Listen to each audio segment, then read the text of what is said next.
Nas aulas anteriores, né, a gente falou sobre as seções do artigo científico, falamos sobre introdução, material e métodos, resultado, discussão.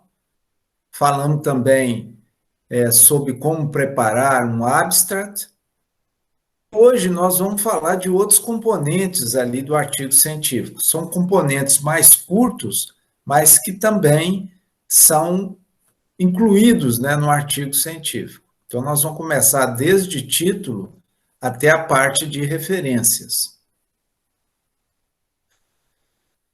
Aqui, mais em detalhes, o que nós vamos ver hoje vai ser a parte de título.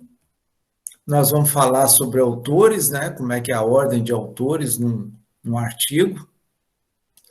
Vamos falar sobre as palavras-chave. Nós temos um espaço, né, para colocar essas palavras-chave para indexação, para ficar fácil das pessoas acharem o nosso artigo. Tem a parte de agradecimentos, vamos ver só alguns detalhes importantes em relação a isso. Vamos falar sobre highlights. Eu botei só em inglês aqui, lá na hora que eu for falar sobre highlights, eu mostro para vocês o significado em português. E falar também sobre referência. Então, vamos começar pelo título, que é a primeira parte do artigo que o editor, revisor e leitor, eles vão ler, né? É essa parte. Então, para entender o conteúdo do que nós escrevemos, tanto o editor, revisor como leitor, vão bater o olho primeiro no título. Então, vocês já veem a importância que tem isso, né? Se o título não estiver adequado, você já começa a perder pontos. E também, a partir do título, ele vai decidir se vai ler o nosso abstract ou não. Eu não sei se vocês já tiveram experiência, eu já tive, ao ler o título, eu até desanimei de ler o abstract. Né? Pelo título, eu já sabia o que estava me esperando. Por isso é importante, né, a gente construir bons títulos.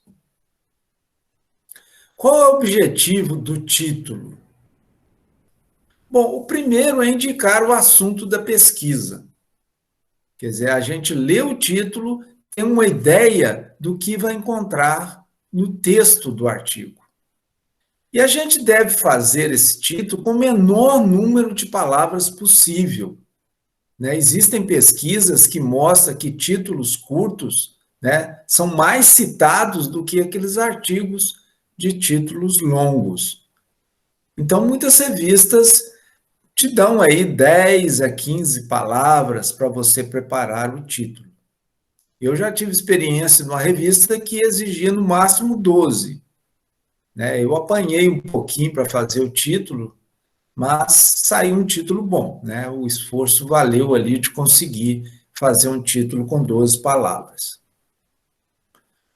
Ele também serve, o título, para distinguir sua pesquisa de outras semelhantes. Então, você tem que individualizar o seu trabalho, né, dando um título que diferencia dos outros que já foram feitos. Algumas vezes também no título nós mostramos a continuidade do nosso trabalho em relação a artigos anteriores. Muitas vezes isso é revelado no título, também pode ter essa função.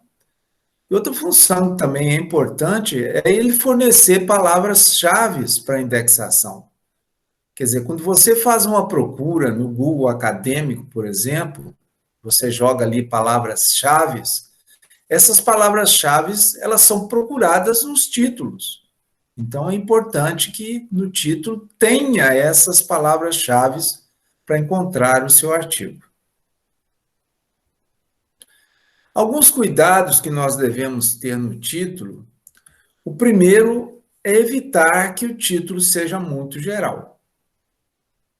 Do outro lado, nós também devemos evitar que ele seja muito específico, que a gente dê muitos detalhes. Então, nós temos que usar aí um meio termo, porque o muito geral, possivelmente, você não vai citar as suas variáveis específicas que você usou. E quando é muito específico, muitas vezes você está dando detalhes demais. Então, nós temos que usar aí um meio termo. E sempre os exemplos daquela revista que nós escolhemos para publicar, a gente olhando, passando os olhos ali em todos os artigos que foram publicados, a gente tem uma ideia, né, de como fazer o nosso título. Então, devemos evitar título muito longo e também título muito curto. No caso de título muito longo, nós até comentamos que existem trabalhos científicos que mostram que eles são menos citados. No caso de título muito curto, muitas vezes nós não especificamos exatamente o que nós fizemos, nós temos que tomar cuidado. Existem também títulos incompreensíveis, e às vezes que eu me deparo com esse título incompreensível é porque eles usam jargões de uma área do conhecimento. Então, quando a gente quer ler alguma coisa um pouco fora da nossa área, aparece aquele jargão ali que a gente não sabe exatamente o que é. Quem trabalha na área sabe, mas não outros leitores. Então, para a gente ter um maior número de leitores, nós devemos evitar esses jargões que nós usamos nas nossas áreas. Há títulos também que são imprecisos. E o motivo que eu vejo principal dessa imprecisão é a organização das palavras na frase. Nós vamos ver que para montar esse título, muitas vezes a gente pega aquelas palavras-chave do nosso artigo mais importantes e vamos juntar essas palavras, né, com preposições e com artigos. Mas nós temos que montar isso numa ordem lógica, numa ordem que dê precisão a esse título. Então, muitas vezes, a gente só mudando a ordem do que está no título, ele fica mais claro e mais preciso. Ele também não deve conter abreviaturas e fórmulas químicas. Isso acho que a maioria das revistas já informam, né, para você evitar no título abreviaturas e fórmulas. Cuidados no título, né, quando ele é muito geral. Vamos dar um exemplo aqui de um título muito geral, só para vocês perceberem qual que é o problema. Se eu escrevo um título como esse, efeito de hormônios nas células tumorais. Então, vejam que nós temos aí duas variáveis que são gerais. Por quê? Quais hormônios você está falando? Quais células tumorais? Nós sabemos que existem vários hormônios. Com certeza, você não trabalhou com todos eles. Então, nós temos que ser mais específico. Então, os hormônios e células tumorais específicos devem ser listados no seu título. E qual o efeito específico estudado? Bom, eu vou dar um exemplo abaixo e vocês vão entender qual que é o efeito específico que eu estou falando. Então, vejam, o título ideal, com as variáveis mais específicas, seria esse aqui, ó. Efeito de testosterona e estradiol, que são os hormônios que foram trabalhados nesse estudo, no crescimento e morfologia de ratos. Então, o efeito específico que eu estava falando em relação a isso foi no crescimento e na morfologia de ratos, em células tumorais do epitélio. Então, agora sim, ele está especificando os hormônios e especificando que células tumorais são essas. Então, vejam, gente, que o título ele tem que mostrar o que você fez, né? Tem que ter os componentes da pergunta que você fez no seu artigo, tem que ter os componentes ou as palavras-chave usadas também na sua hipótese.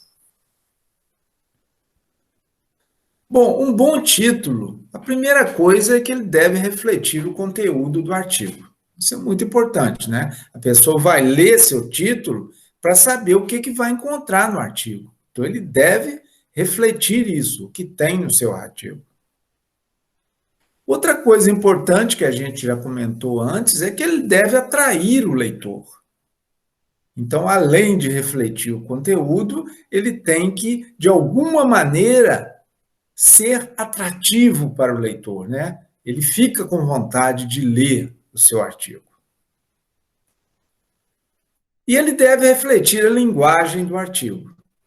Quer dizer, os termos que você usa na sua introdução, na sua discussão, devem ser os mesmos termos que você vai colocar no título. Então, ele deve refletir essa linguagem do artigo.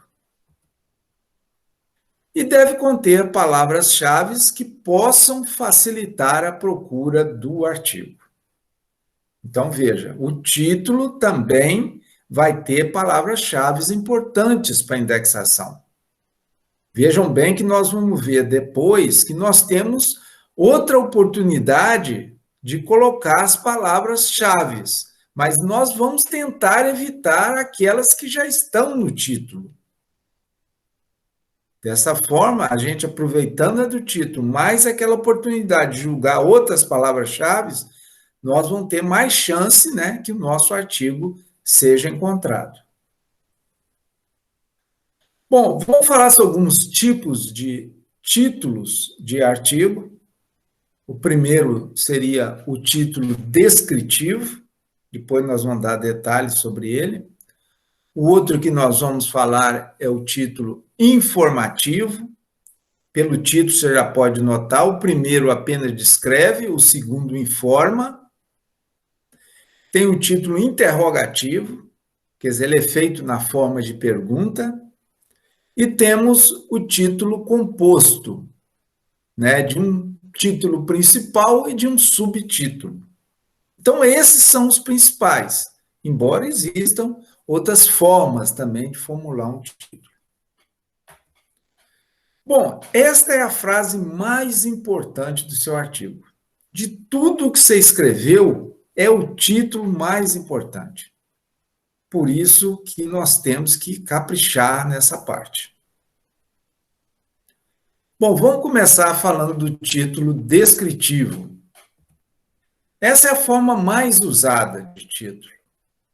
Então, ela descreve o tema ou o assunto do artigo, mas ela não apresenta para o leitor qual foi o principal resultado ou qual foi a conclusão do seu artigo. Ela apenas descreve o que é apresentado no artigo. A vantagem desse título descritivo é que o leitor ele tem uma informação completa sobre o conteúdo do artigo. Porque nesse tipo de título é possível a gente usar várias palavras-chave no título. Então, isso permite a gente ter uma ideia melhor do que foi feito. Um exemplo de título descritivo, isso aqui dentro da área médica, mas dá para a gente perceber o que é descritivo, é comparação entre prostatectomia radical aberta e robótica para tumor de próstata localizado. Então, veja que ele está informando de forma descritiva que houve uma comparação entre dois métodos, né? Entre a prostatectomia radical aberta e a robótica. E foi feito isso para tumor de próstata localizado. Então, ele apenas escreveu, veja que ele não apresentou aqui a conclusão do trabalho. Então, esse é um título descritivo. Alguns exemplos de títulos descritivos, por exemplo, na área de vocês, lobação e distribuição intraparenquimal da artéria hepática em coelhos. Veja que é apenas uma descrição, né, do que foi feito no trabalho. Então, é um título descritivo. Bom, esse aqui é outro, é um trabalho na área de vocês, vão traduzir aqui mais ou menos, né, a tradução aqui não está exata, efeito do método de secagem do leite na atividade de vacas leiteiras. Então, esses títulos, né, que começam com efeito, é os títulos descritivos. É feito disso, naquilo, né? Apenas descreve o que foi feito. Da mesma forma, se um estudo, por exemplo, de correlação, você pode escrever dessa maneira. Esse relationship em inglês também pode ser traduzido para correlação. Correlação entre balanço energético e perfil metabólico no plasma e leite de vacas leiteiras no início da lactação.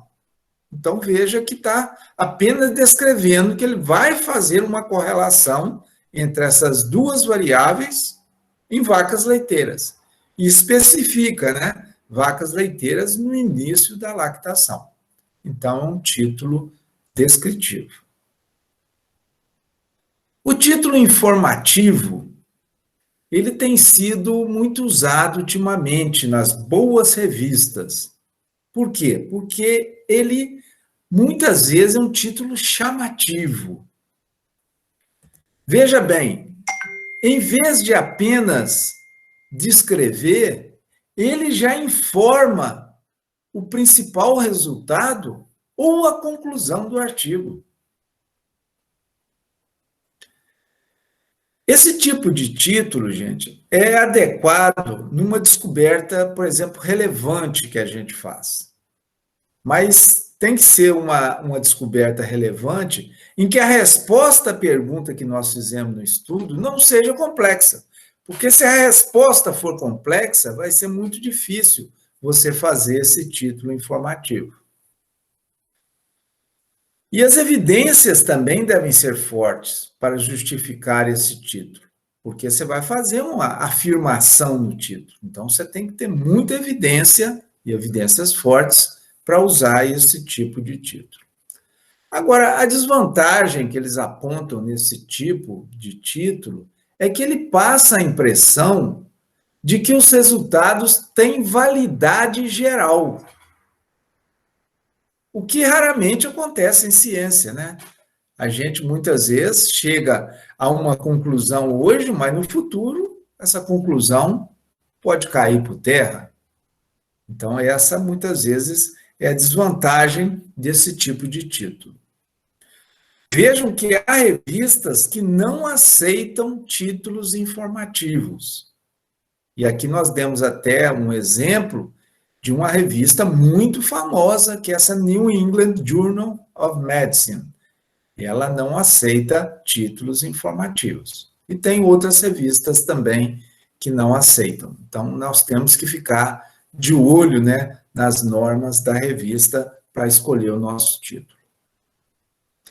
Uns exemplos de título informativo, por exemplo, crianças com infecção urinária e ultrassonografia normal não precisam de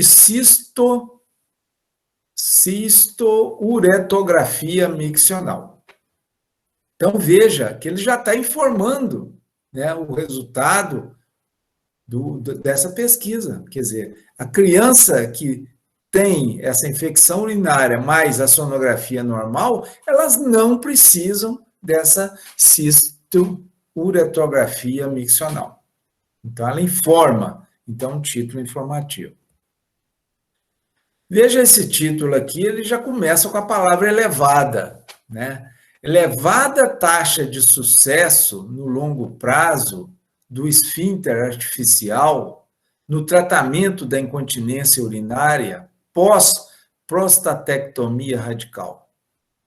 Então, já afirma que tem uma elevada taxa de sucesso.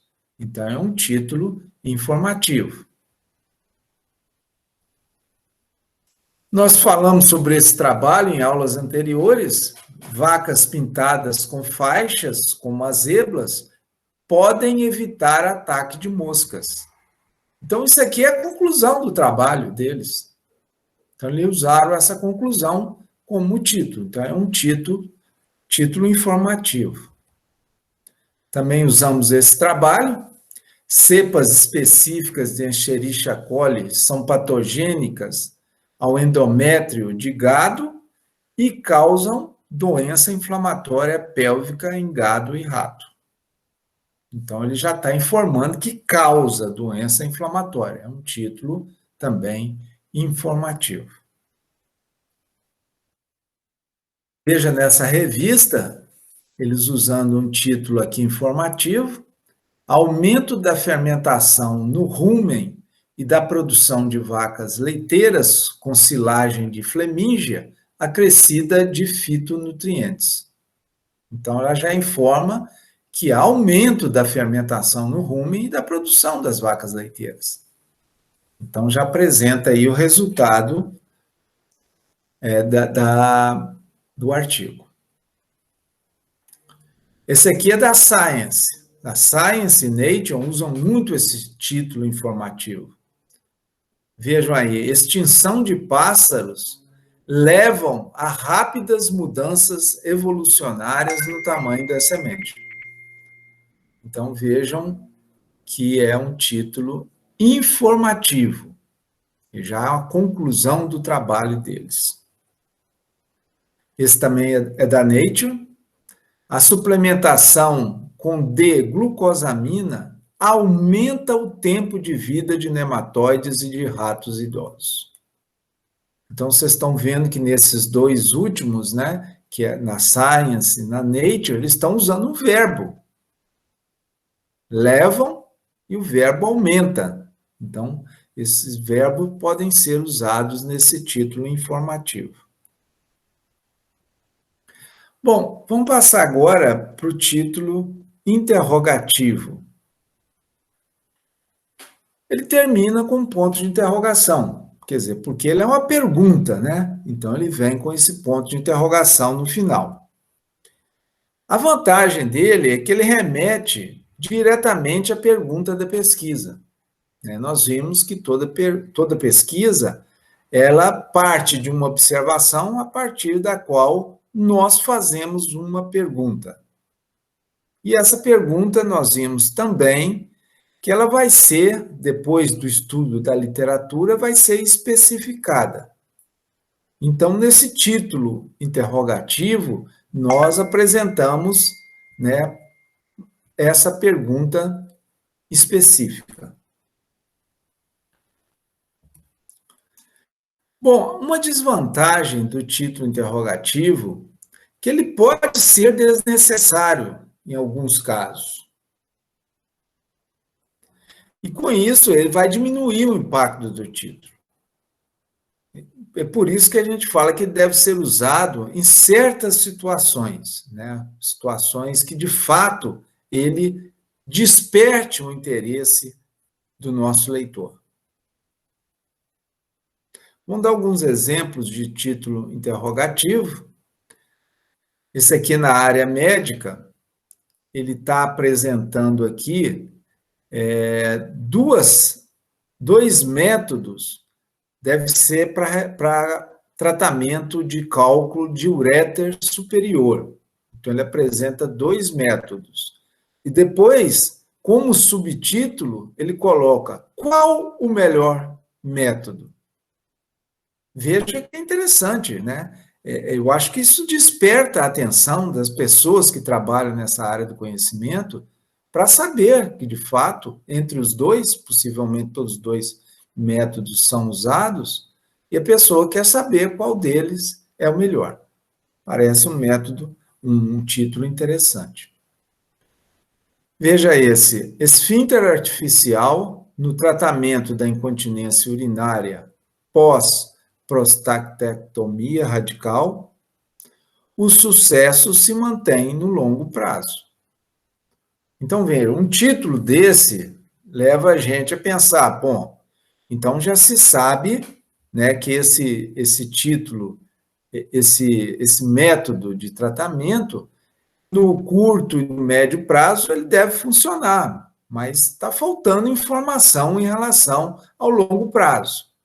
Então, quando ele faz essa pergunta, o sucesso se mantém no longo prazo, a gente já imagina que essa é a lacuna no conhecimento. Então, me parece também adequado utilizar aqui essa forma interrogativa. Um outro título, que nós até usamos esse artigo como exemplo, A mitigação do metano entérico pela dieta pode influenciar a função ruminal e a produtividade de vacas leiteiras? Veja que ele põe isso na forma de pergunta. Esse aqui é um título da Field Crops Research, é um título relativamente longo, mas ele colocou na forma de pergunta. Veja, a mistura de cultivares antigas e modernas de trigo aumenta a produtividade e o uso eficiente de água em ambientes com estresse hídrico? Por que que ele apresentou na forma de pergunta, eu não sei exatamente, mas ele deve ter, talvez, testado nas outras formas, né? Um título informativo, um título descritivo, e talvez ele tenha conseguido, com esse tipo de título, fazer um título com o menor número de palavras possíveis. Não sei qual foi a motivação desses autores. E nós temos o título composto. Então, esse título composto, gente, a gente usa para apresentar informações adicionais relevantes. Então, além daquela informação principal que nós damos, nós vamos apresentar informações adicionais, por exemplo, em relação ao desenho experimental. Então, se nós utilizamos um desenho experimental muito bom, nós podemos chamar atenção para isso, porque isso dá credibilidade ao nosso estudo.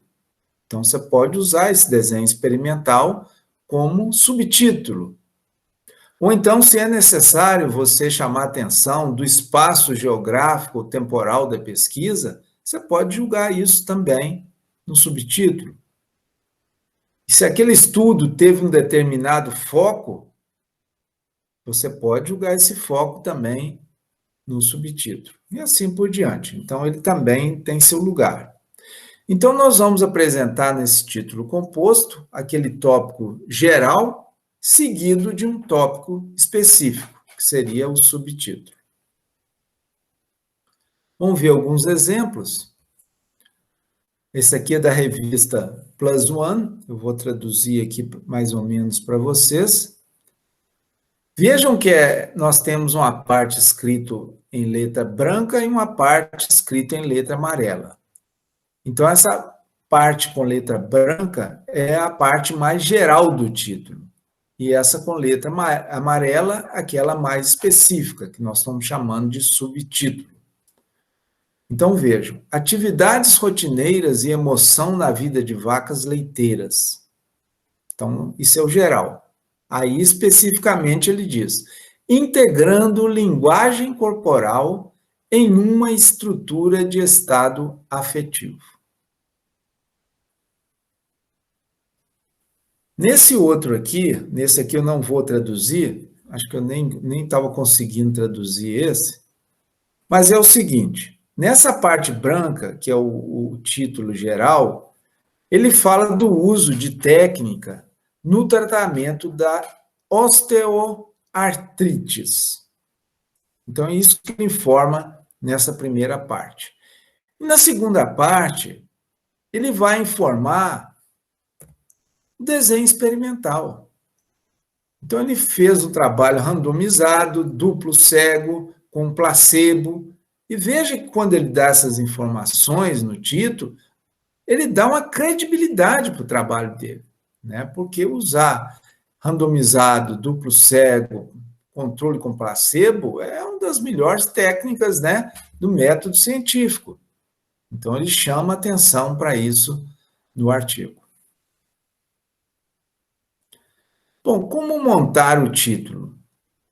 E aqui eu chamo a atenção que são títulos para artigos em que há hipótese, né, que nós trabalhamos com mais de uma variável. Então, vamos dar títulos a esse tipo de artigos.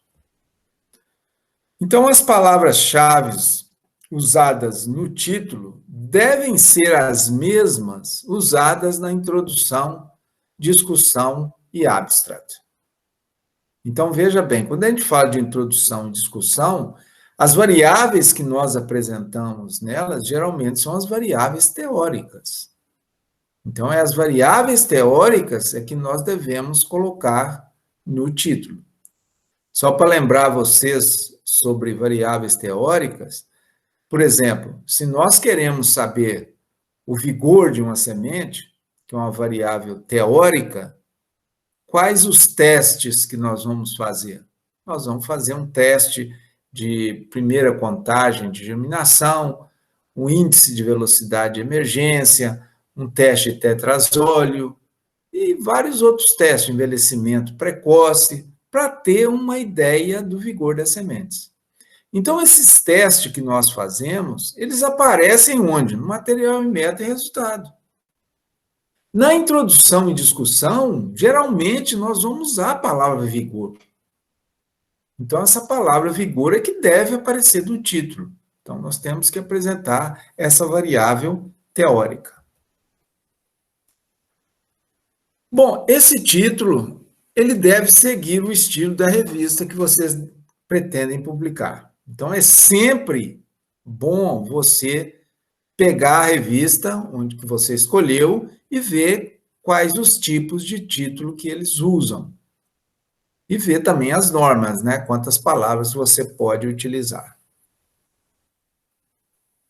Porque pode haver instruções sobre tipo de título aceito, pode haver algumas vezes que vocês vão ver lá que está escrito, ó, não aceitamos título informativo e nem interrogativo. Então, você já elimina esses dois, se for o caso. E também eles vão informar o uso de letras maiúsculas. Por exemplo, você tem que botar a letra maiúscula apenas na primeira palavra, no início da primeira palavra, ou vai colocar a letra maiúscula no início de todas as palavras? Isso a revista vai te dizer. Você pode usar hífen? Pode usar dois pontos? Também tem na norma da revista que vocês escolheram. Bom, quando você monta um título, uma das palavras-chave, elas geralmente correspondem à sua variável independente. E veja bem, como eu estou falando de variável independente, é aquele estudo de causa e efeito, né? Às vezes a pessoa pergunta, mas peraí, o meu trabalho é um pouquinho mais complicado. Eu tenho 2 ou 3 variáveis independentes. Né? Eu usei um fatorial. Fatorial quer dizer que você tem mais de uma variável independente. Como é que eu vou citar todas essas variáveis no título? Bom, gente, quando isso não é possível, você vai citar pelo menos a mais importante.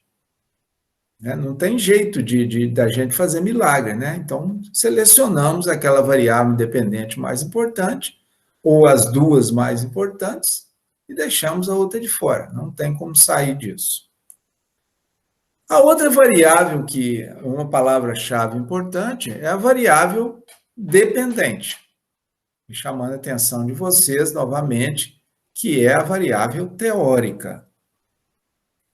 E outra palavra-chave importante é o sujeito que é estudado.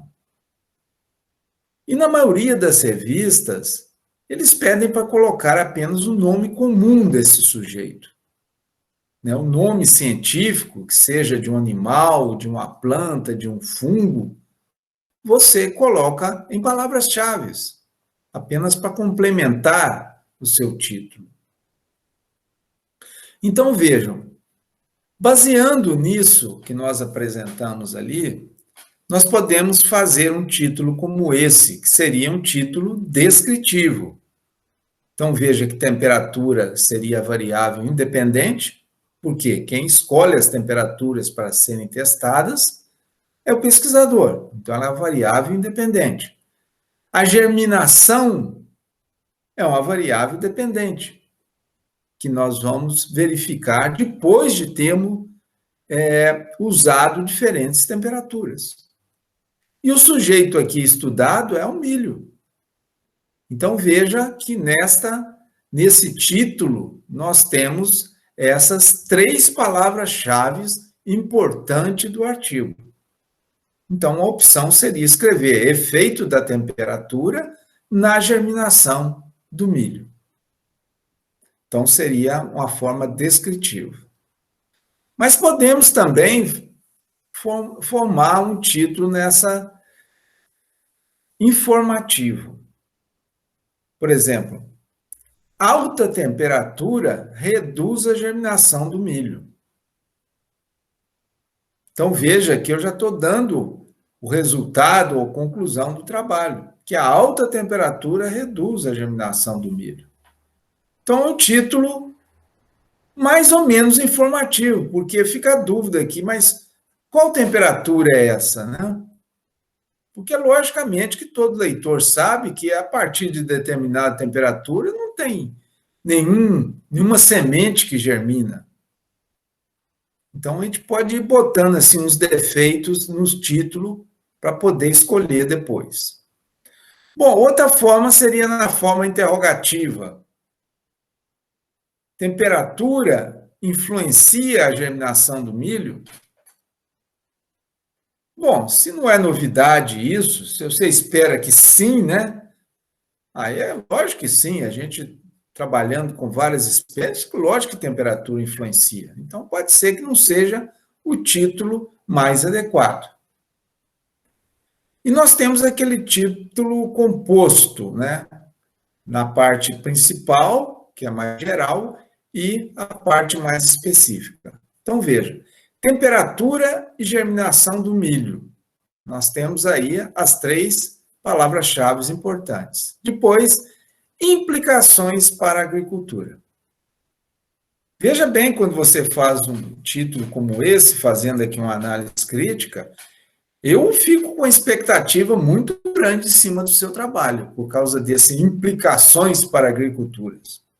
Será que o leitor vai ter essa expectativa atendida ao ler seu trabalho? Então, nós precisamos fazer o título e vendo quais são as limitações desse título. Na verdade, aqui, eu preferiria ficar com o título descritivo nesse tipo de trabalho, né? Efeito da temperatura na germinação do milho. Bom, vamos falar alguma coisa sobre colocar o local onde foi feito os nossos experimentos, a gente colocar isso no título. Vamos fazer algum... Por exemplo, dieta de capivara em ambiente urbano, Parque Municipal Tingui, Curitiba, Paraná. Eu peguei esse título na internet. Ele coloca entre parênteses o nome científico aí da capivara. Aí fica a dúvida, né? Será que isso é norma da revista? Se for, ele tem que colocar mesmo. Mas ele poderia ter escolhido também, se não fosse norma da revista, de colocar esse nome em palavras-chave, que aí o título ficaria mais curto ainda. E veja que no final ele fala que é no Parque Municipal Tingui, em Curitiba, Paraná. Quer dizer, a gente como leitor, a gente fica imaginando, por que ele botou esse local no título? Será que o resultado dele só é válido para esse local? Então, a primeira dúvida que surge na cabeça de quem está lendo esse título.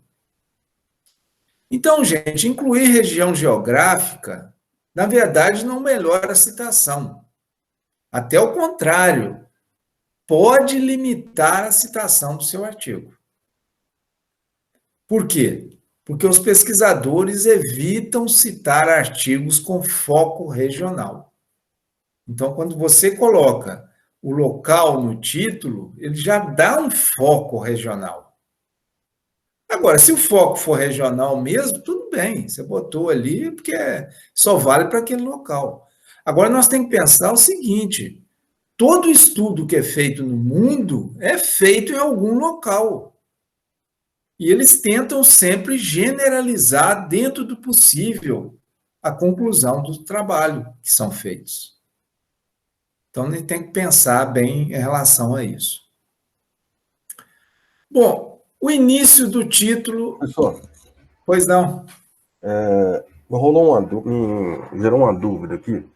Né? Você colocou aí a questão do título, a questão da localização geográfica, né, e tudo mais, levando em consideração que a maioria das vezes a gente tenta generalizar, né? Então você acaba entrando numa discordância, né? Isso que eu imagino que seja isso que você quis explicar.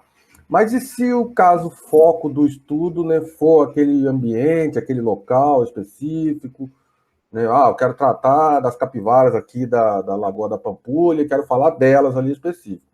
Aí eu acho que é conveniente colocar o local no título, ou você acha melhor, né, a gente incluir lá no meio do texto, né? É mais ou menos o que eu falei, né? Quem julga isso é quem está escrevendo. Se você acha que aquilo só vale para aquele local, tudo bem. O que você obteve, a conclusão que você teve, não serve para nenhum local mais, é só para aquele? Quer dizer, você tem que pensar nisso. Se de fato for só para aquele local, tudo bem. Igual nós temos aqui em Viçosa um jornal que chama Folha da Mata. Você publica na Folha da Mata, então, né? Como é que você vai querer publicar isso numa revista, nem que seja uma revista brasileira, uma coisa que é local, específico, né? Põe no jornal da cidade. Então fica essa dúvida. Mas eu acho que quem está escrevendo é que tem que ter uma noção se a conclusão dele pode ser usada em outros locais. Muitas vezes pode. A maioria das pesquisas feitas no mundo são assim, né? O importante é você saber a lacuna que há no conhecimento, se de fato há uma lacuna, e se aquilo pode ser aproveitado naqueles nichos em que essa lacuna pode ser usada. Então, isso depende de quem está escrevendo esse título e entender bem o alcance do trabalho dele. Agora, é isso mesmo, se for só local, tudo bem, você pode botar no título, você vai até limitar as citações, né? Só para aquele local. Mas se você vê que tem, se aquilo pode ser generalizado, você evita colocar. Porque há trabalhos que mostram que ele é menos citado porque você mostrou esse local, né? Parece que é válido só para aquele local. Ok? Não, sem problemas, entendi. Obrigado.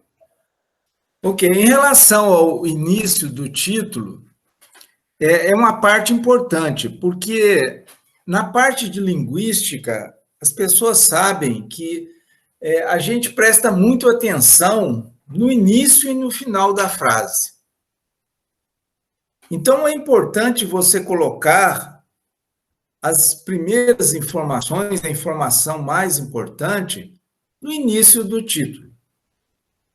Porque aí quem vai ler vai prestar mais atenção nessas palavras. Só para vocês terem uma ideia, eu peguei aqui um exemplo. Veja esse título descritivo. Efeito da adição de cálcio na tolerância à salinidade do tomate. Esse é um título descritivo. A informação principal aqui, que salta aos olhos para o leitor, é a adição de cálcio. Então, veja bem, você pode, a partir disso, pensar num título em que você coloca essa adição de cálcio mais no início do título. E aqui, ó, tem um exemplo. Você podia passar ele para informativo e fazer um título como esse. A adição de cálcio melhora a tolerância à salinidade do tomate. É apenas como exemplo. É importante que o principal do seu título esteja no início. Por outra razão também. Porque quando você faz pesquisa no Google, você vai aparecer para você 6 a 7 primeiras palavras dos títulos daqueles artigos que você estava procurando. Então, como são 6 a 7 primeiras palavras, é importante que essas palavras mais relevantes estejam também no início do título. O que nós devemos evitar nos títulos? Né? Usar essas palavras, um estudo de, estudo nisso, estudo naquilo. Que veja bem, gente, tudo que nós fazemos na ciência são estudos. Então, essa palavra não tem sentido nenhum, não traz nenhuma informação extra. Então, ela pode ser retirada da frase. Da mesma forma, nós podemos retirar investigação, exame, examinação, contribuição, são palavras que não acrescentam nada. Algumas coisas interessantes, influência disso, então riscam isso fora e deem da atenção para aquelas palavras-chave mais importantes do seu trabalho. E tente unir essas palavras-chave com artigos e preposições. Essa é a melhor forma de você montar o seu título. Então, geralmente, o uso de palavras neutras, elas não informam nada ao leitor. E as palavras neutras que eu chamo são aquelas que não são palavras-chave, né? Que não tem muita relevância no artigo. Por exemplo, você põe lá uma análise, uma avaliação, que não são palavras-chave do seu artigo. Então, você pode pensar em tentar tirar isso, né? E dar mais ênfase para aquelas palavras-chave importantes. Uma sugestão que eu dou, e eu faço isso, enquanto você escreve o seu manuscrito, faça uma lista de possíveis títulos. Eu sempre, quando começo, muitas vezes a gente já começa mandando algum resumo para congresso, e a gente tem que mandar o título, a gente parte daquele título. Mas a partir de quando a gente vai ficando familiarizado com o nosso estudo, a gente começa a escrever, né, entendendo bem o material e métodos, entendendo bem nossos resultados, lendo bastante a literatura relacionada ao que nós escrevemos, nós já vamos modificando esse título. Esse título vai sendo aprimorado. Então, é importante que a gente vá escrevendo esses títulos, 2, 3, eu sempre faço isso, e na hora que eu vou mandar para a revista, eu já eliminei 2 deles e fiquei apenas com 1. Se é que a revista vai te exigir um título, porque tem revista que te exige 3 títulos. Tamanha importância que elas dão para o título do artigo. Eu já tive uma experiência que eu mandei os 3 e eles não aceitaram nenhum dos 3. E foi bom até que voltou, eu mexi novamente nesses títulos e acabou ficando um bom título. Então, a gente tem que exercitar isso. Oi? No caso, agora o senhor fez uma colocação que, pelo menos para mim, não sei se para os colegas aí demais, foi totalmente contra do que a gente geralmente faz, né? Que é a questão de colocar análise, né? Influência. Geralmente a gente vê muito influência da temperatura, influência da dieta acrescida de alguma coisa. Então é uma coisa que vai bem contra do que, pelo menos eu tenho. É aceitável o efeito. Porque, veja bem, aceitável, porque tem certos livros de redação científica que acham que não deve. Mas se você entrar no Science, Nature, você vai ver títulos com efeito. Por quê? Indica que é aqueles tipos de estudos de causa e efeito. Então, o efeito aí passa, mas influência, essas coisas aí, você pode evitar, né? Então, se tiver que botar, põe efeito. Sem problema, professor. Bom, encurtar títulos. Veja que hoje nós temos que escrever em inglês. Então, o problema que ocorre é que nós pensamos em escrever em inglês pensando na forma que nós escrevemos em português. E veja bem, em português, nós usamos muito preposições para ligar palavras. Por exemplo, induced by seizure, né, induzido pela convulsão. Veja que nós colocamos ali um by, que é uma preposição ligando esse verbo a essa palavra. Mas se você julgar no Google Acadêmico a palavra induced, depois julgar a palavra seizure, você vai ver que eles escrevem assim, ó. Então, veja bem, no título, essa que está à direita representa uma palavra apenas. E essa que está à esquerda, 3 palavras. Vou dar outro exemplo. Privação de comida em ratos. Quer dizer, a gente pensando em português, a gente escreve dessa maneira. Não tem como fugir. A não ser a partir de quando você começa a acostumar com o inglês. Mas veja que nós usamos aí a preposição in. Mas se você joga a palavra food, deprivation, no Google acadêmico, você vai chegar nessa palavra aqui, ó. Por isso que é importante a gente procurar no Google acadêmico como é que eles escrevem em inglês. E neste caso aqui representam 2 palavras. E do lado esquerdo nós temos 4 palavras. Por exemplo, eu trabalho com molibdênio, enriquecendo semente de feijão com molibdênio. Eu tenho essa pesquisa também. A minha primeira tendência, quando eu comecei a escrever sobre isso, é escrever dessa maneira. Conteúdo de molibdênio em semente. Da mesma forma que eu escrevo em português. Mas, a partir de quando eu comecei a procurar no Google, né, usando as palavras-chave dessa frase, eu vi que a melhor forma de escrever é assim. Seed molybdenum content. Pronto, não tem nenhuma preposição. Por exemplo, dependência no ATP. Nós usamos também aí a preposição on.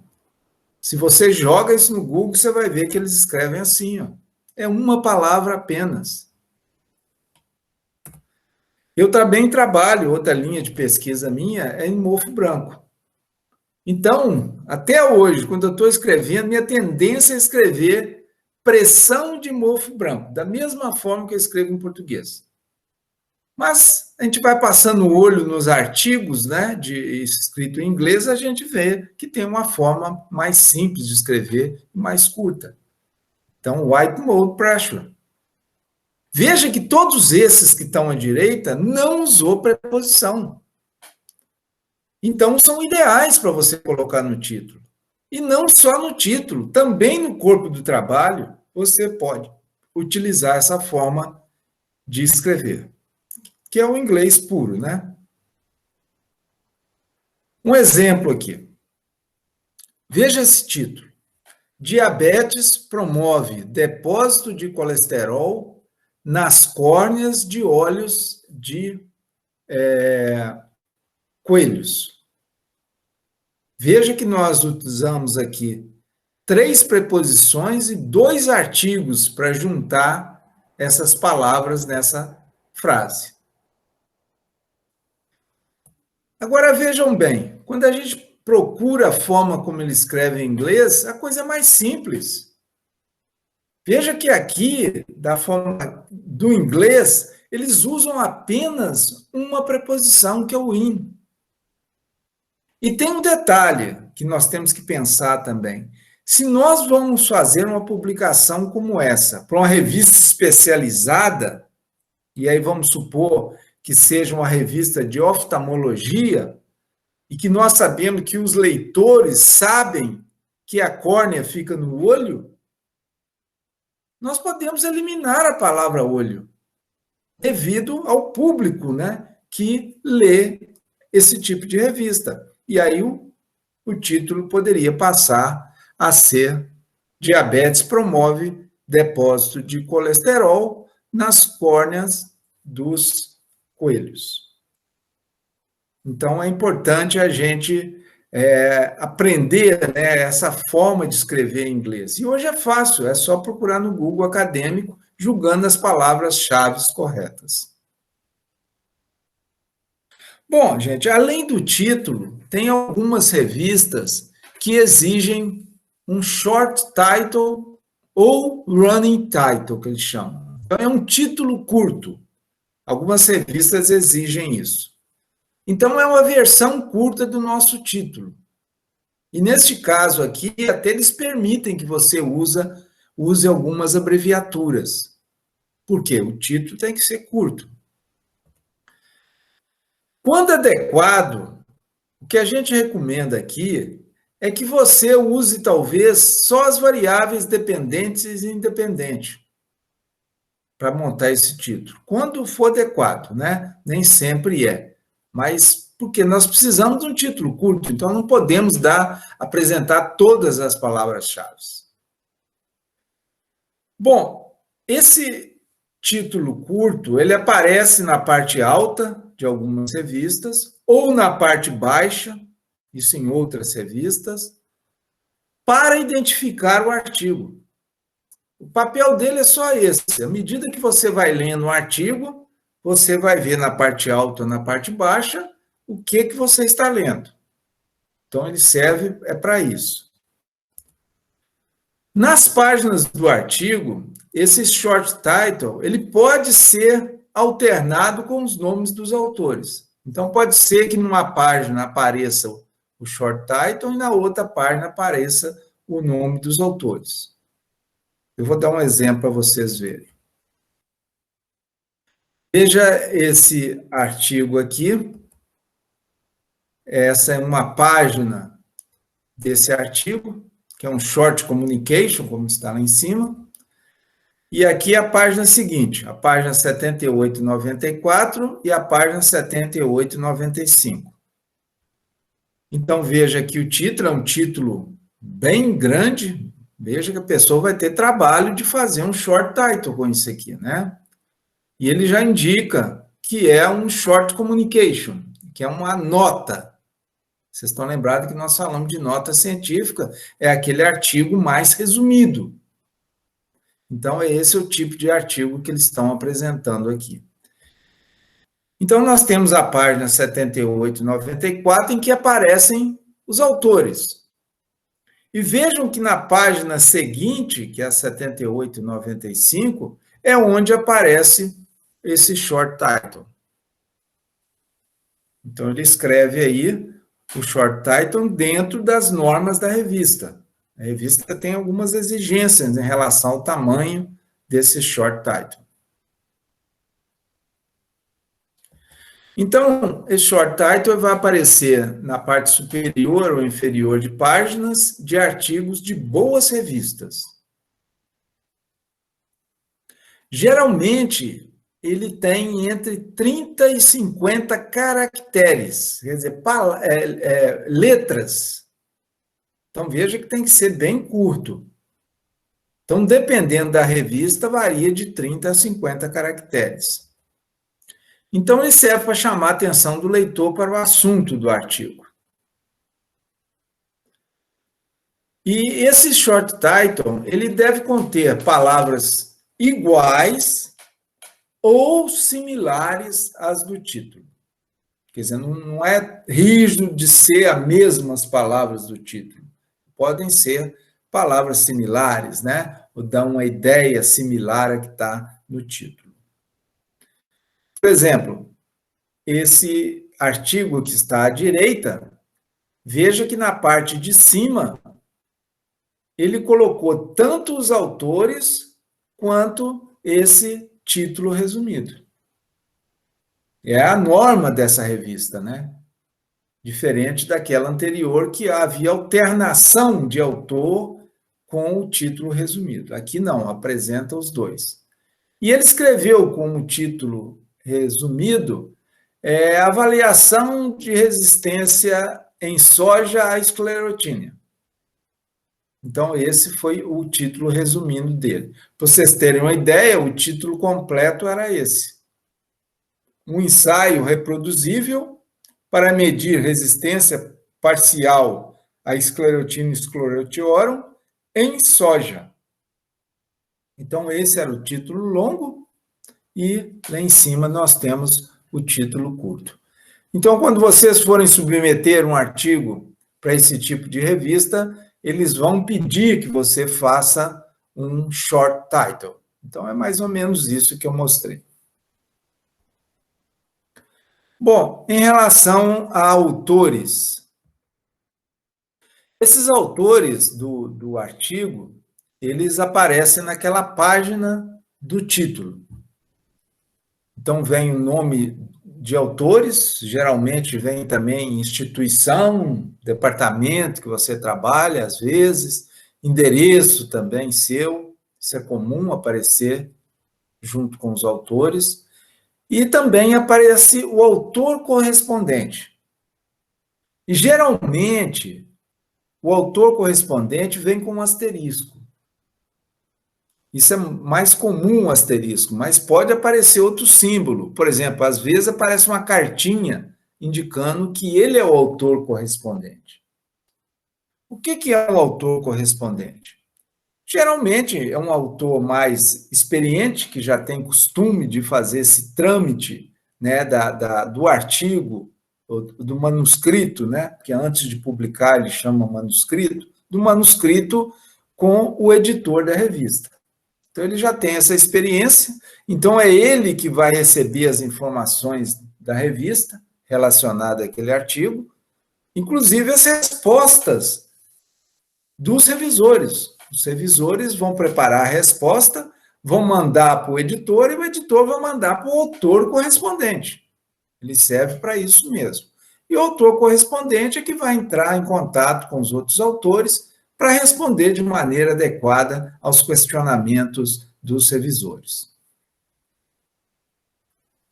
Bom, esses autores, eles têm uma chamada, a chamada de autores, que pode ser um número ou pode ser um símbolo. E essa chamada serve para quê? Né? Por exemplo, se você coloca um número 1 na frente do seu nome, geralmente ele fica sobrescrito. A partir desse 1, você pode mostrar qual que é a instituição, qual que é o seu endereço. Através de número ou de símbolo, você pode indicar se é o autor correspondente. E pode até identificar autores que contribuíram igualmente para o estudo. Essa é uma dúvida que muitos têm, né? Como é que eu vou fazer? Porque eu e essa pessoa nós trabalhamos de forma igual no artigo. E está aparecendo o nome dela primeiro. E eu apareço em segundo. Mas você pode chamar a atenção no seu artigo que você e essa outra pessoa tiveram contribuição igual no artigo. Nós vamos dar um exemplo para vocês verem. Então, vejam nesse short communication, nós temos aqui os autores, vejam que ele usou aqui símbolos e utilizou também números para fazer a chamada, e veja que esses símbolos que ele usou, ele chamou aqui os endereços das pessoas, desses autores, e no caso dos números, veja o que ele fez. Esse número 1, que aparece no primeiro e no segundo autor, ele já indica que os dois tiveram uma contribuição igual para a pesquisa. Então, apesar de aparecer esse Frederic aí no início, você pode botar no seu currículo que você foi autor do trabalho, né? Porque tem essa chamada aí mostrando que os dois contribuíram igualmente. E no caso aqui, o número 2, ele foi usado para chamar a atenção daquele autor que é o autor correspondente. E aqui ele pede também para botar o e-mail desse autor correspondente, porque aí fica mais fácil o contato, né, do editor da revista com esse autor correspondente. Bom, a ordem de apresentação dos autores geralmente é essa. O primeiro autor é aquele que fez a maior parte, né, do trabalho, conduziu os ensaios, analisou os dados, muitas vezes ajudou também a escrever o manuscrito. Então, quando é uma coisa de universidade, geralmente é o orientado, né, de mestrado, de doutorado, que aparece como primeiro autor. Bom, os outros autores, que eu vou chamar de autores do meio, eles já vão aparecer em ordem de importância, né? O segundo autor é mais importante do que o terceiro. O terceiro é mais importante do que o quarto, em relação ao que eles fizeram para aquele trabalho ficar pronto. Agora, uma coisa importante aqui, que nessas revistas de alto fator de impacto, o último autor também é importante. Por quê? Nessas revistas, o último autor geralmente é um pesquisador reconhecido, e foi aquela pessoa que teve essa ideia do trabalho, e que o laboratório dele muitas vezes foi utilizado também, então ele vem em último lugar. Eu já tive uma experiência, quando eu fiz meu pós-doutorado nos Estados Unidos, eu trouxe um trabalho para me inscrever aqui no Brasil. E eu botei o meu orientador lá em segundo lugar. E ele me mandou um e-mail pedindo para ficar em último, né? Então, de fato, ele tem razão, né? Ele que é o pesquisador reconhecido, que gerou a ideia da pesquisa e tudo. Bom, contribuição dos autores. O que está acontecendo hoje é que as pessoas estão colocando muitas pessoas como autores. E hoje as revistas já estão exigindo que você justifique a contribuição de cada um dos autores que você citou ali. Então, veja na Nature, por exemplo. O trabalho aqui, o título do trabalho é Aumento da Deposição de Nitrogênio na China. Então, ele apresentou aqui, ó, veja, 1, 2, 3, 4, 5, 6, 7, 8, 9, 10, 11, 12 autores. Para Nature, gente, não é muito, não. Eu já tenho trabalho na Nature que tem mais de 100 autores. Por quê? Geralmente são trabalhos feitos em vários locais do mundo, então tem vários contribuidores. Mas a Nature quer saber, né? O que cada um fez. No caso desse aqui, veja bem o que ele escreveu. Então tá aí, contribuição dos autores. Então veja que esse primeiro autor, que tem as iniciais XL, e também esse último aqui, eles que fizeram um desenho experimental. E logo em seguida, esse XL aparece junto com outros autores na condução da pesquisa e também na escrita do manuscrito. E aqui no final, veja que esse FZ, que é o último autor, aparece também como comentando o manuscrito. Então, parece que esse último aí é uma pessoa também importante nessa área do conhecimento, né? Deve ser algum pesquisador sênior que tem importância aí no trabalho. Bom, o que nós devemos colocar como contribuição dos autores? Bom, a primeira coisa é aqueles autores que ajudaram no planejamento do estudo. Essa é uma parte importante, né? A gente fazer esse planejamento do estudo. Quais autores que contribuíram nisso? O segundo é quem coletou os dados, né? Se é um dado de campo, quem que foi lá e coletou esses dados? Também é importante chamar a atenção quem fez isso. Por exemplo, se nós temos uma análise estatística mais complicada um pouco, nós vamos atrás de um especialista para nos ajudar nisso, ele pode também entrar como autor. Então, nós chamamos atenção para essa contribuição. Se houve um autor ou dois que ajudaram na interpretação de dados, também nós devemos indicar isso. Quem preparou o rascunho do artigo? Geralmente tem uma pessoa que começa, não, pode deixar que eu faça o rascunho, depois eu vou passando isso para frente. Então, podemos informar quem fez o rascunho. Quem que fez a revisão crítica em cima do artigo? Ah, foi fulano, mais fulano, mais fulano. Você pode indicar isso lá. A parte de suporte também é importante, né? A pessoa deu suporte administrativo, suporte técnico, né? E logístico também, para se viagens, isso tudo, também é uma contribuição daquele autor. E quem que fez que aprovou o artigo antes de enviar para a revista? Então, essa aprovação final também pode ser computada para um ou para 2, 3 autores. Então, essas são as possíveis contribuições que podem ser citadas no artigo. Bom, esse termo Orcídea, acredito que vocês já estejam até familiarizados com ele.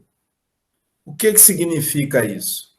As 3 primeiras letras é ORC, né? O que significa ORC? Então, veja que é a inicial desse Open Researcher and Contributor. E veja que esse ORC, ele vem seguido do ID. Esse ID, gente, em inglês é identidade. Né? Quando a gente chega nos Estados Unidos, que eles querem nossa identidade, eles pedem nosso ID. Então, é essa identidade do pesquisador. Então, o ORCID é a identidade do pesquisador. Então, é um identificador digital único, que cada um só tem aquele, e ele é gratuito. Você não tem que pagar para fazer esse ORCID. Então, todo mundo, né, acadêmicos, pesquisadores que trabalham, que publicam artigos, eles devem ter esse ORCID. Ele soluciona questões de ambiguidade e semelhança de nomes. Essa é a vantagem dele. Por exemplo, eu mesmo tenho problema de ambiguidade com a minha irmã, porque meu nome é Rogério Faria Vieira. Então, na minha citação, o que vem? Vieira RF. E minha irmã, que também é uma pesquisadora da Embrapa, ela chama Rosana Faria Vieira. Então, é Vieira RF, é a mesma coisa. Mas só que tem que, agora nós temos ORCID diferente. É o mesmo caso também de mulheres que são casadas e depois separam, elas mudam de nome. Né? Como é que faz nessa situação? Agora, com esse ORCID, fica mais fácil resolver isso. Então, durante a submissão de manuscritos, é normal a revista solicitar o ORCID. Não, você vai ter que colocar essa identificação quando submeter o trabalho. Bom, palavras-chave. Nós vimos que o título, ele tem palavras-chave importantes. Mas nós temos uma oportunidade de colocar, além daquela que estão no título, outras palavras que ajudem pesquisadores da mesma área que a gente trabalha a encontrar o nosso artigo. Então, são palavras ou termos específicos irrelevantes relacionados ao manuscrito. Então, não são só palavras, não. Pode ser termos, ter mais de uma palavra. Então, vejam que, geralmente, não é em todas as revistas, não. Geralmente, esses keywords, que são as palavras-chave, aparecem depois do abstract. Em geral, mas varia muito de revista para revista. Então, essa palavra-chave, o que você vai encontrar na norma da revista que você vai publicar, é que geralmente ela exige de 3 a 5 palavras-chave. O mais comum é entre 3 e 6, mas, como eu disse, varia de revista para revista. O local que nós colocamos essa palavra-chave é naquela página do título, geralmente depois do abstract, é o mais comum. O objetivo da palavra-chave é ajudar os pesquisadores, outros, a achar os nossos estudos. Porque essas palavras-chave que nós colocamos vão servir para a indexação do nosso artigo. Então, quanto mais palavras-chave que elas revelam, que dão uma pista do que nós trabalhamos, melhor. Então, aproveitem essa oportunidade, né? Evite palavra isolada de sentido geral. Porque essas palavras muito geral, elas são usadas em vários artigos. Por exemplo, produtividade. De vez em quando eu recebo um trabalho para dar parecer, o cara põe como palavra-chave produtividade. Aí eu jogo lá no Google Acadêmico produtividade, parece milhões de trabalhos. Então não é uma palavra-chave adequada.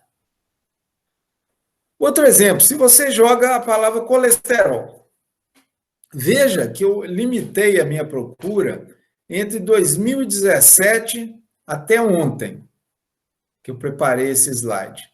Apareceram 17.300 resultados com a palavra colesterol. Será que é a palavra-chave adequada? Agora vejam, quando eu julguei degradação de colesterol, a coisa reduziu bastante, né? Nós fomos para 946 resultados. Logicamente que ainda é muito, por isso que nós temos que julgar várias palavras-chave no Google Acadêmico, não apenas uma, né? Para refletir melhor o que nós queremos procurar. Bom, no caso, vamos dar um exemplo aqui de um trabalho na área de vocês. O título é mais ou menos esse, né? Alguns desafios e oportunidades para pastos de vacas leiteiras em pastagem temperada. Veja que isso aqui é um artigo de revisão, né, publicado, desculpe, gente. Vocês estão vendo aqui, acho que eu não marquei, mas na frente do nome dos autores tem um ID. Se você chegar com o cursor nesse ID, aparece a identificação do pesquisador, que é o Orcid. Então, hoje está comum, né, na frente dos autores, apresentar essa identidade do pesquisador. Então, veja aqui, no caso dessa revista, nós temos o abstract e os keywords vêm abaixo, que são as palavras-chave. Então, ele fez aqui a citação de várias palavras-chave e a gente fez uma procura entre 2017 até hoje de quantas vezes essa palavra, quantos artigos que tem essa palavra-chave. Então, veja, ele usou esse grazed pasture. Nós vimos que tem 3.890 vezes que apareceu essa palavra. Grazing management, 12.800 vezes. Herbage, eu acho que é intake, 1.870 vezes. Milk production, 28.200 vezes. Nitrogen use efficiency, 18.800 vezes. Não quer dizer que ele escolheu mal as palavras-chave? Não. Escolheu bem. Veja que não são palavras isoladas, ele usou termos. Ótimo. Só que tem que, na hora de a gente procurar isso, nós não podemos usar uma única palavra-chave. Então, veja, quando a gente procura ao mesmo tempo grazed pasture e nitrogen use efficiency, os dois ao mesmo tempo, a procura já cai para 446 artigos. E se a gente juntar aqui mais uma palavra-chave, ele se resume a 120 artigos. Então, o ideal na procura é a gente usar aí de 3 ou mais palavras-chave para procurar determinado artigo. Mas ele fez uma boa citação de palavras-chave aí. Bom, palavras-chave e acrônimos. Esse artigo que está à direita é um artigo publicado no Canadá, numa parte do Canadá onde se fala francês e inglês. Então, ele tem o resumo tanto em inglês como em francês. Então, ele apresenta as palavras-chave nas duas línguas. Nós devemos evitar palavras que constem do título. Nós vimos que o título já é usado na procura. E vejam que ele não fez isso aqui. Essa palavra esclerotina e esclerotiorum, ele colocou no título e colocou também como palavra-chave. Não seria necessário utilizar esse termo como palavra-chave. Vocês também podem usar palavras que não apareçam no texto nenhuma vez. Mas que situação é essa que eu posso fazer isso? Esse artigo aqui dá um bom exemplo. Que veja bem, ele está falando aqui de uma doença da soja. Na soja, eles chamam essa doença de Sclerotinia steinroot. É a mesma doença do feijão. Mas no feijão nós damos outro nome, white mold. Então vejam que, como palavra-chave, ele usou white mold, que é mofo branco. Por quê? Porque ele quer também que as pessoas que trabalham com mofo branco do feijão encontrem o trabalho dele. Por isso ele citou esse white mold sem ter usado uma única vez essa palavra no texto. Então isso pode ser feito também como palavra-chave. Acrônimos.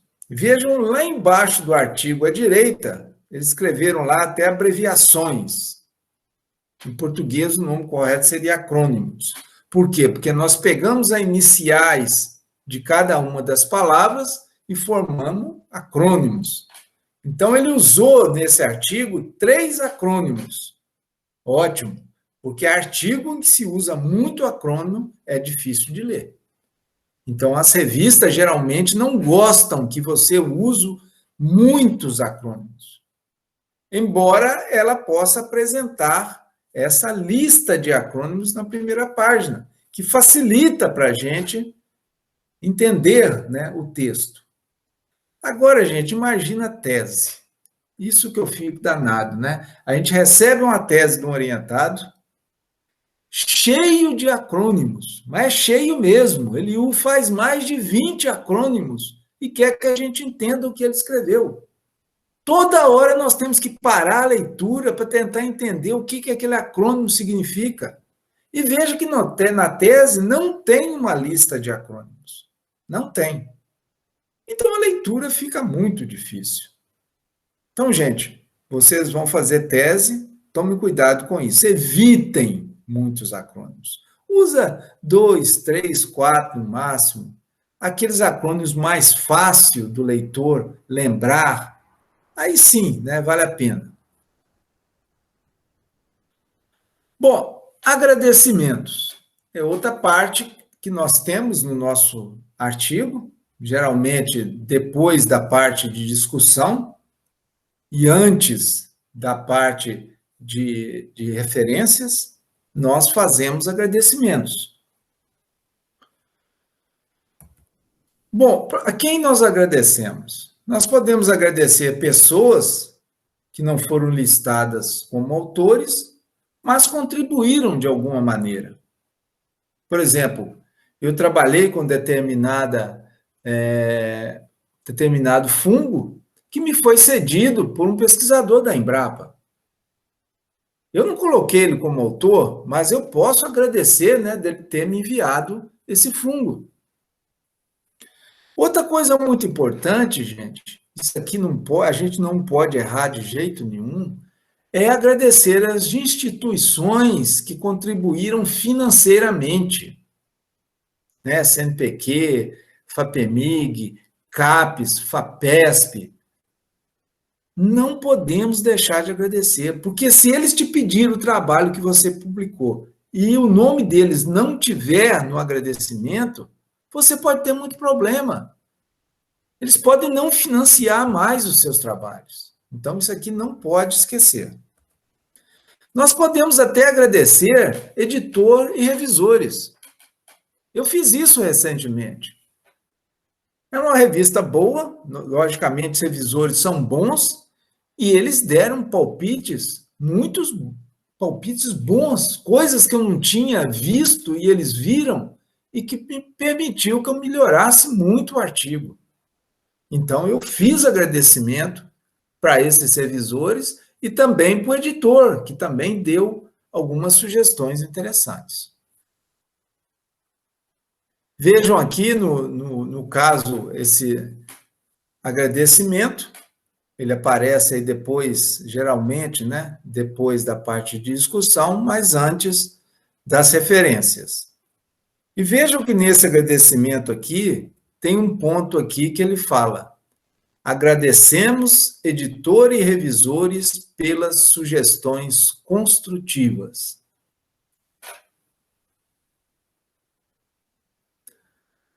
Então, quem que nós temos que agradecer? Primeira coisa, e o mais importante, esses órgãos de fomento. Não podemos esquecer. Se tem alguma empresa também que contribuiu, né, cite qual foi essa empresa. A parte instrumental e técnica, né, se cedeu equipamentos, uma pessoa cedeu, ou a empresa cedeu tecnologias, laboratório, e até uma análise estatística mais simples, que a gente pede um estatístico para fazer, nós podemos fazer um agradecimento também a esse estatístico. A parte conceitual, né, é importante, nós temos uma fonte de inspiração, né, que nós lemos o trabalho e aquilo foi inspiração para a gente conduzir o nosso. Pessoas que contribuíram na geração de ideia para aquele trabalho, uma crítica construtiva de um colega, ou assistência de revisores, como nós mencionamos anteriormente, qualquer orientação intelectual, nós também podemos agradecer. A parte editorial, né, se a contribuição foi significativa no conselho, na preparação do artigo, e até na parte de assistência bibliográfica, que a pessoa fez para a gente, nós também podemos fazer o agradecimento.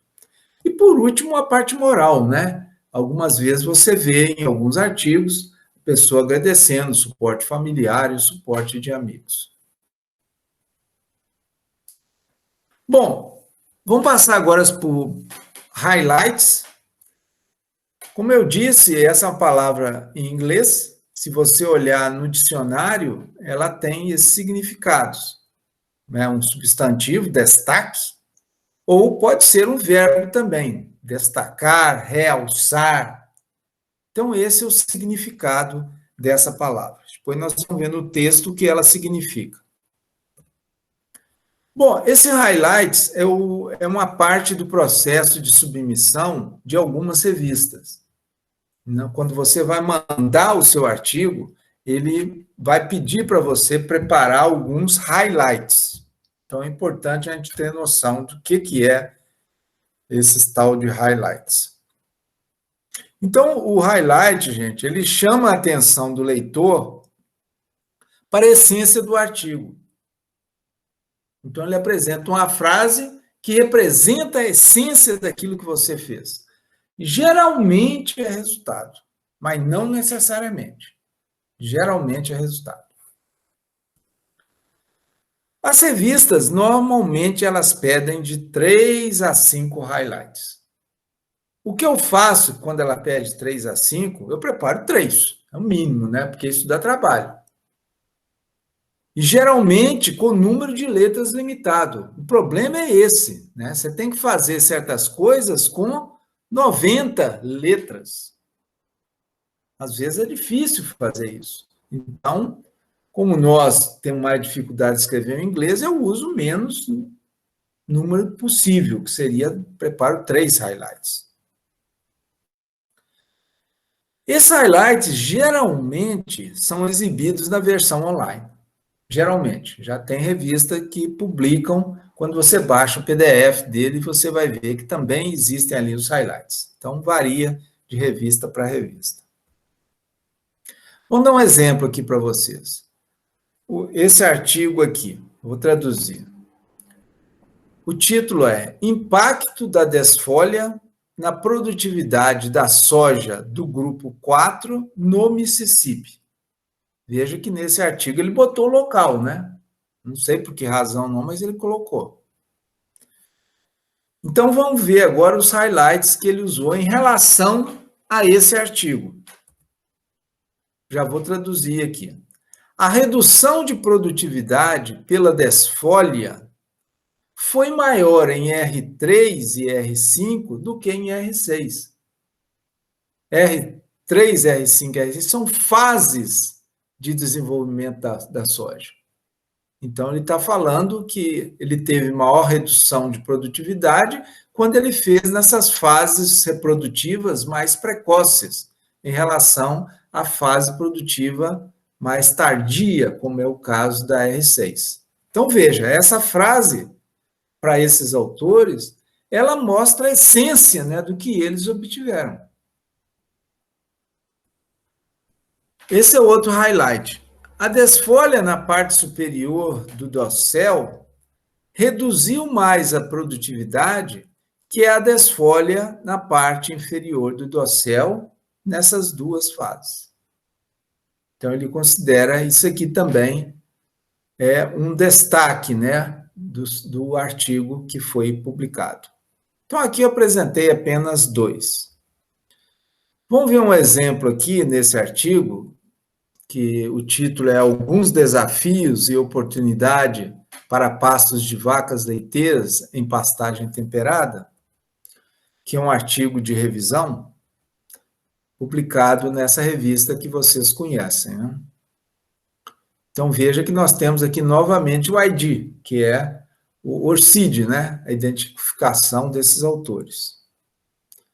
E aqui nós temos o endereço deles, veja que o número que está na frente dos autores remetem à instituição desses autores, e aqui embaixo ele chama a atenção do autor correspondente, que é esse autor com a letra 3, né? O terceiro autor ali na lista, que é Jordana Ribeiro, dizendo que ela é o autor correspondente, e geralmente eles pedem para o autor correspondente fornecer o e-mail para poder ter esse contato, né, do editor da revista com o autor correspondente.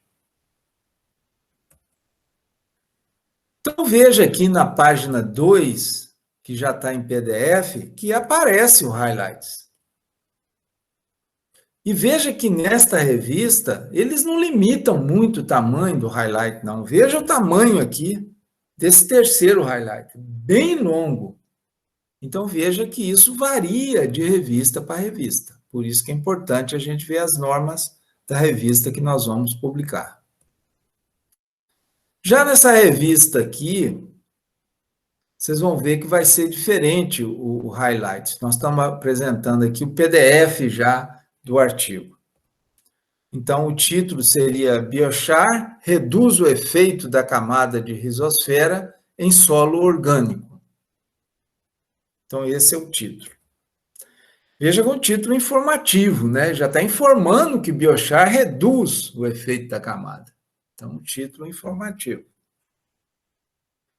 Veja que nessa versão online é onde aparecem os highlights. Ela não aparece no PDF, mas aparece aqui nessa versão que está online. E veja que ele apresentou aqui 3 highlights. Então, veja o highlight, o primeiro que ele apresentou foi esse, efeito da camada da rizosfera na presença de Biochar foi avaliado. Então, aqui ele apresentou basicamente o objetivo do trabalho dele. Já no segundo highlight, ele falou o seguinte: esse camada de rizosfera, né, que é ECR, foi negativo, intermediário e positivo nesses 3 tipos de solo. Quer dizer, o leitor já tem que imaginar aí que foi respectivamente, né? Então, ele está apresentando aqui o resultado. E apresentou também essa frase, vocês vão ver que também é resultado. Biochar reduziu significativamente essa camada de rizosfera no solo cambisol nos 13 dias avaliados. Então, isso já é resultado. Bom, vamos passar para o último item, que é a parte de referências. Essa é uma parte importante do artigo científico.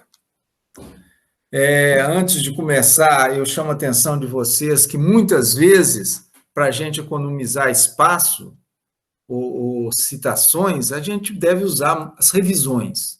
É importante incluir aqui revisões, porque as revistas também limitam, né? Algumas te dão aí ao máximo 25 citações, outras te dão 35 citações. Então, você usando as revisões que já estão prontas, você pode economizar, né, algumas citações. Bom, a principal referência que nós fazemos nos nossos artigos são aquelas notas, artigos completos e artigos de revisão. Esses são os principais. É o que nós citamos com maior frequência nessa referência. E veja bem, quanto maior o impacto da revista, mais rígida foi a crítica a esse artigo. Quer dizer, uma revista igual ao Nature, por exemplo, a peneira é muito fina, poucos artigos conseguem passar naquela peneira. Então, é sinal que o que está ali escrito, a conclusão que a pessoa chegou, ela tem uma base muito boa, ela tem uma evidência muito boa. Então, é importante que a gente cite artigos de alto fator de impacto. Não importa se é nota, se é completo, se é revisão. Agora, nós temos também livros. Podemos citar livro? Podemos.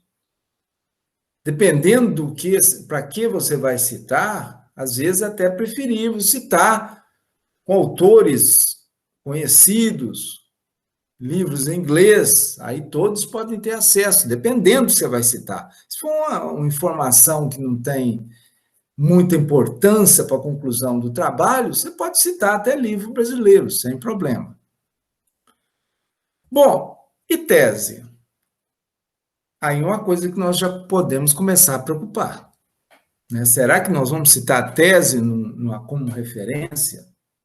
Veja bem que tese é um documento acadêmico. E a maioria das teses está em português. Né? Como é que um cara que está lá na Nova Zelândia vai ler o nosso trabalho e chega na referência e falou, o cara botou aqui uma tese que é escrita em português. Quer dizer, mesmo se ele tiver acesso àquela tese, ele não vai conseguir ler. Agora, algumas teses ainda justificam, né? Uma tese, por exemplo, que foi defendida ano passado, por exemplo, e não deu tempo da pessoa publicar, ainda passa. Mas você tem que ver na revista se ela permite a citação de tese. Tem revista hoje que já não permite. Agora, o maior problema é resumo de congresso. Esse é o maior problema. A maioria das revistas não permitem você citar. E com razão. Por quê? Resumo, gente, é resumo. Você não apresenta no resumo todas as premissas que o leitor precisa ter para fazer um julgamento daquele estudo. Está tudo ali resumido. Praticamente, ou você acredita na conclusão dele ou não. E vejam bem, esse resumo de congresso, a gente sabe, não passa, não é submetido à crítica. E na maioria das vezes é escrito em português. Então, gente, nós devemos evitar, né, citar resumos de congresso. Bom, nas referências é importante que vocês sigam as normas da revista em detalhes. E não é fácil você, na mão, conseguir acertar todos os detalhes que a revista exige. Por isso é muito importante que você use gerenciadores de citações, né, como Mendeley ou Zotero. Aí sim, você tem mais chance de acertar todos esses detalhes que a revista exige. Não deixe faltar estudos relevantes. Isso é muito importante. Revista com alto fator de impacto, principalmente. E os mais recentes. Então, a primeira pesquisa que você vai fazer, faça dos mais recentes, dos 5 primeiros anos, se tiver pouco, dos 10 primeiros anos. Logicamente, aqueles trabalhos pioneiros, né, eles podem ser citados, mesmo sendo antigo, né, para a gente dar crédito àquelas primeiras pessoas que trabalharam naquela área. Também podem ser citados. Onde citamos no artigo? Onde as citações são feitas?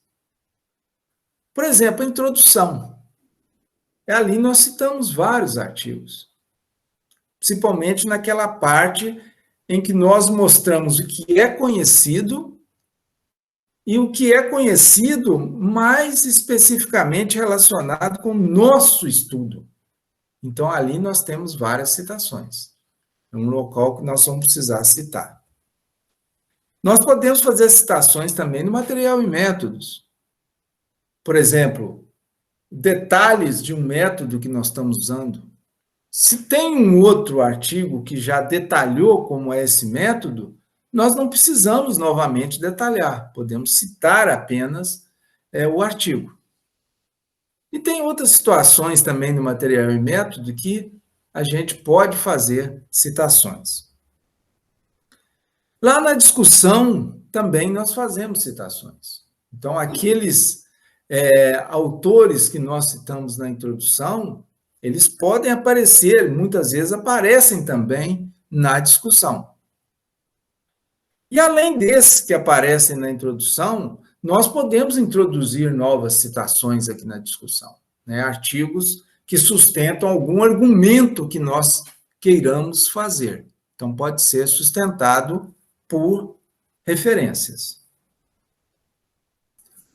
Bom, nós temos esse sistema que hoje que é mais usado, de autor-data, também chamado sistema de Harvard.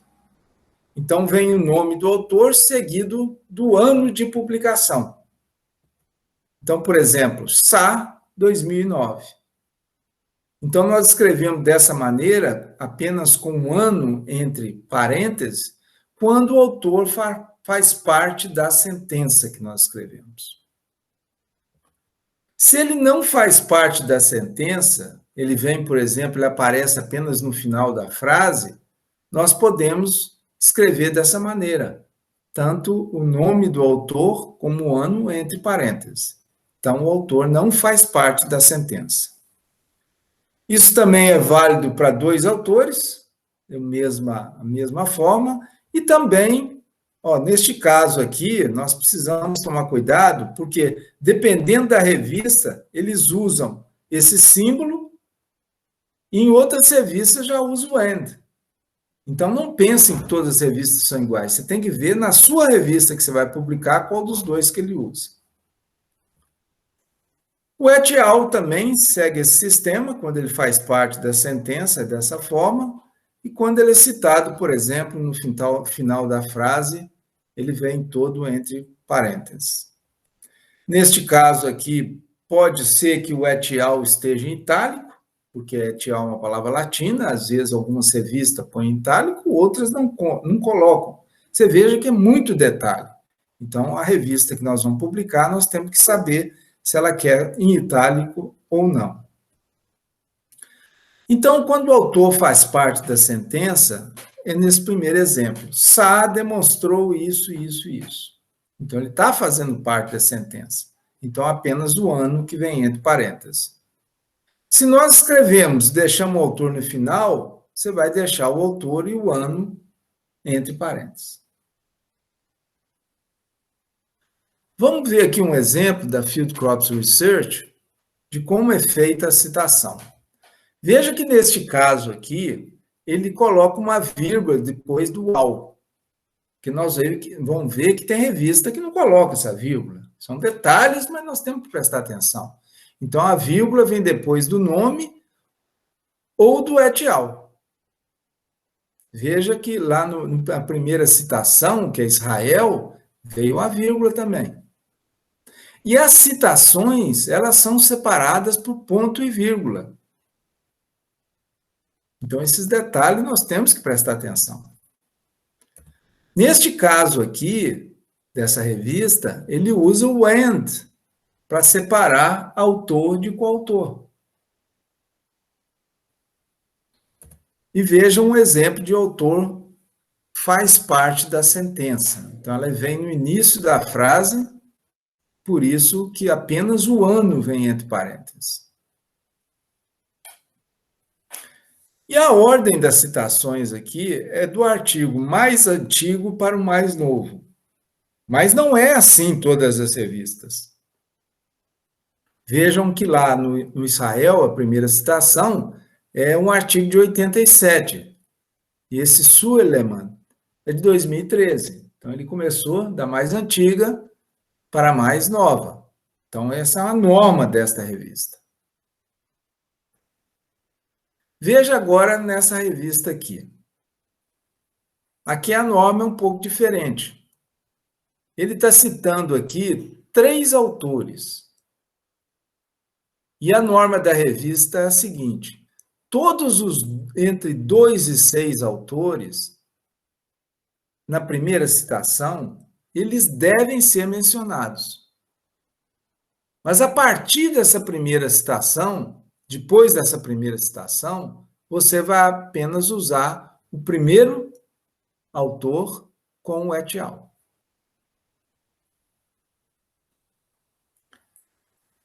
Veja que aqui ele não usa o and, ele já usa esse símbolo. Então, é a norma dessa revista. Vamos ver essa outra revista aqui, algum detalhe importante. Veja aqui que ele colocou na frente de 2012 A,B. O que é isso? Que esse autor, que é o Herb et al., quer dizer, indica que ele mais autores, eles têm mais de um artigo citado em 2012. O que ele fez? Ele chamou lá na referência, ele chamou um artigo de A e outro artigo de B. E aqui ele colocou a B para indicar que ele está se referindo aos 2 artigos que ele colocou na referência. E veja que aqui, nessa revista, você separa o A do B por uma vírgula. Em outra revista, pode ser diferente. Bom, nós temos o sistema numérico também, que é o sistema de Vancouver. Então, as referências, nesse caso, elas são apresentadas em ordem numérica, independentemente da ordem alfabética. Então, aquela primeira referência que você cita é 1, independente se o autor começa com A ou se começa com T. Não importa, ela vai ser a 1. No texto, a primeira citação é 1, a segunda citação é 2, e assim por diante. Então, esses números 1 e 2, eles também podem ser citados mais adiante, mas sempre como 1 e 2.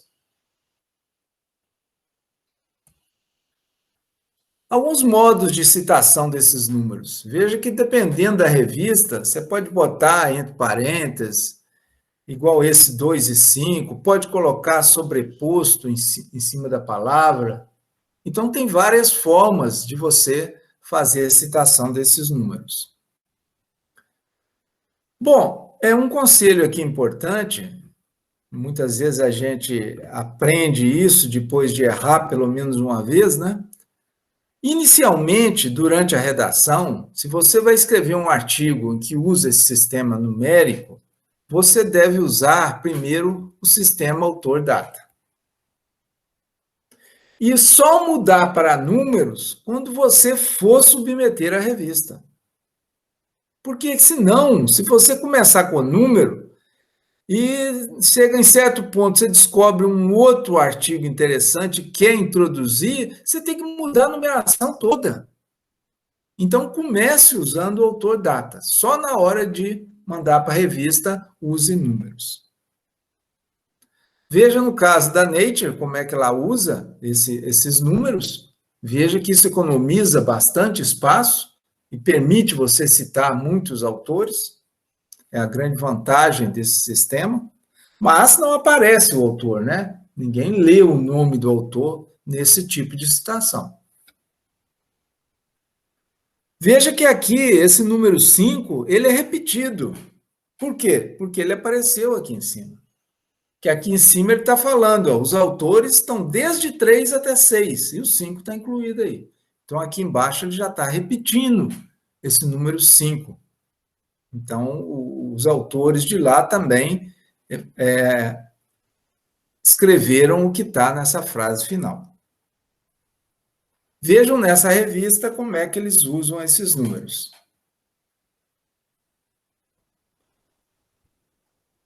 Bom, agora eu gostaria de chamar a atenção para vocês de um erro comum que a gente vê em tese.